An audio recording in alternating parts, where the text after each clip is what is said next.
The conversation started light: tour life, family, the chaos of living on the road, and the strange mix of normalcy and madness that came with being a global star.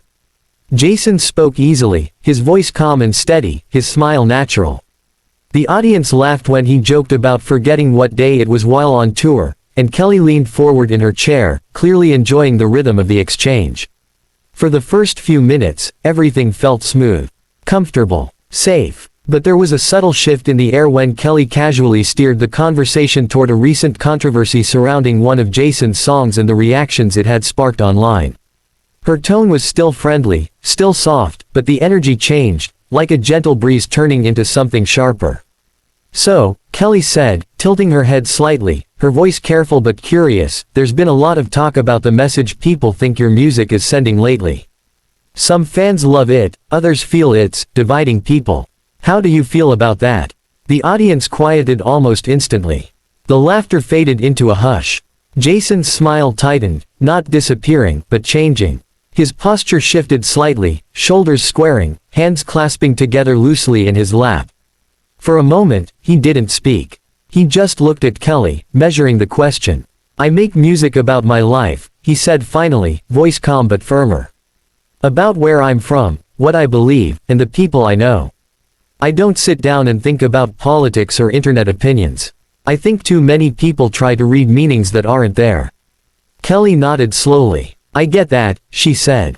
"But do you think artists have a responsibility, especially when they have such big platforms, to think about how their words land on people who live very different lives?" The tension thickened. Not dramatic, yet, but noticeable. The audience shifted in their seats. A few people exchanged glances. Jason's jaw tightened just a little. "I think responsibility starts with being honest," he replied.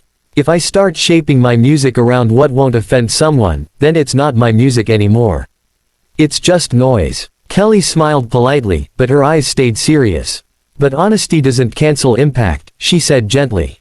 "Sometimes people hear things that hurt, even if that wasn't the intention." Jason leaned back in his chair, crossing one ankle over his knee. His voice stayed controlled, but there was a sharper edge now. "With respect, you can't live your life trying to control how everyone feels. That's impossible. People will always project their own stuff onto what you do." The audience murmured softly. Not applause, just sound. Energy. Awareness that something real was happening. Kelly paused, choosing her words. "I'm not saying control everyone," she said. "I'm saying awareness matters. When millions of people listen to you, your voice carries weight whether you want it to or not." Jason's eyes flicked briefly toward the crowd, then back to Kelly. His smile was gone now. Not anger, yet, but irritation. "And that's exactly the problem," he said. "People think having success means you owe everyone a version of yourself that fits their expectations. I don't believe that. I believe in being real, even if it makes people uncomfortable." Kelly's expression shifted. Still calm, still composed, but firmer. Being real and being mindful don't have to cancel each other out. There it was. The clash wasn't loud. It wasn't explosive, but it was clear. Two worldviews colliding quietly in front of millions of viewers. Jason leaned forward slightly. "It feels like every conversation these days turns into a moral debate," he said. "Sometimes a song is just a song. Sometimes a story is just a story." Kelly responded instantly. "And sometimes stories shape how people see the world." The silence that followed was heavy.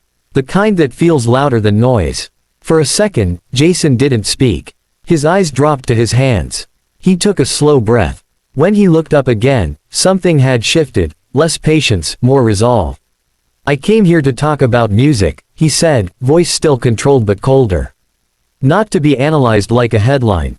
Kelly's tone remained calm, but her words were direct. "And I'm not attacking you. I'm asking honest questions. That's part of conversation." Jason gave a small, humorless laugh. "It doesn't feel like conversation when it's framed like judgment." The audience stirred again, this time louder.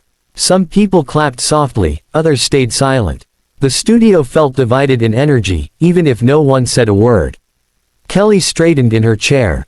"I'm not judging you, Jason. I'm trying to understand you." He shook his head slowly. "It doesn't feel that way."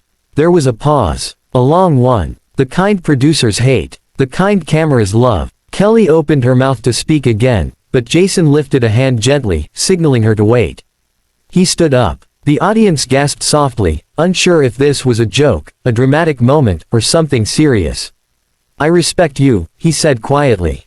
I respect your show. But I'm not here to be turned into a debate topic. That's not why I agreed to come. Kelly stood too, instinctively. Jason, that's not what this is. But he shook his head again, firmer this time. I'm done, he said simply. And just like that, the energy in the studio shifted completely, warmth replaced by shock, confusion, and tension as Jason turned away from the chair and began walking toward the edge of the stage, leaving behind a stunned audience, frozen cameras, and a host who hadn't expected the conversation to end like this.